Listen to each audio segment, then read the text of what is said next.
அகில இந்திய பாரதிய ஜனதா கட்சி தமிழகத்திற்கு ஒரு பெருமையை சேர்த்திருக்கிறது.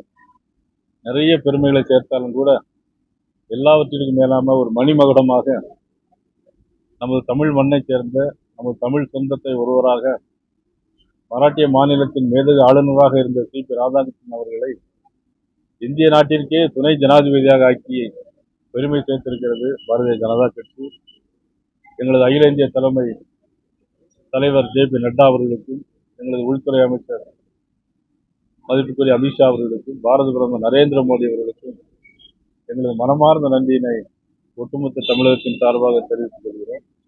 அதே நேரத்தில் தமிழ்நாட்டில் அனைத்து கட்சிகளும் இதில் மனமாச்சரியங்கள் அப்பாற்பட்டு எல்லோரும் ஒருங்கிணைந்து ஆதரவு தெரிவிக்க வேண்டும் என்று அன்போடு நான் கேட்டுக்கொள்கிறேன். இது குறித்து நான் மாண்புமிகு தமிழக முதலமைச்சர் அவர்களுக்கும் ஒரு கடிதம் கொடுத்துள்ளேன்.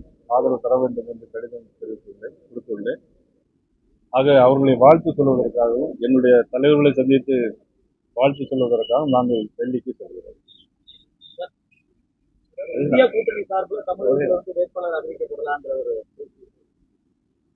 அதாவது வேட்பாளர் அறிவிக்கக்கூடியது அவருடைய கட்சியினுடைய விருப்பம். அது நம்ம கருத்து சொல்ல முடியாது. இருந்தாலும் இது ஒட்டுமொத்த தமிழகத்திற்கே பெருமை சேர்க்கக்கூடிய விஷயமாக இருக்கிற காரணத்தினால் இது ஒட்டுமொத்தமாக தமிழகத்தை அனைத்து கட்சிகளும் ஆதரிக்க வேண்டும் என்று எங்களுடைய விருப்பமாக வேண்டுகோளாக நாங்கள் வேண்டுகோள் வைக்கிறோம். கடிதமும் கொடுத்திருக்கிறோம்.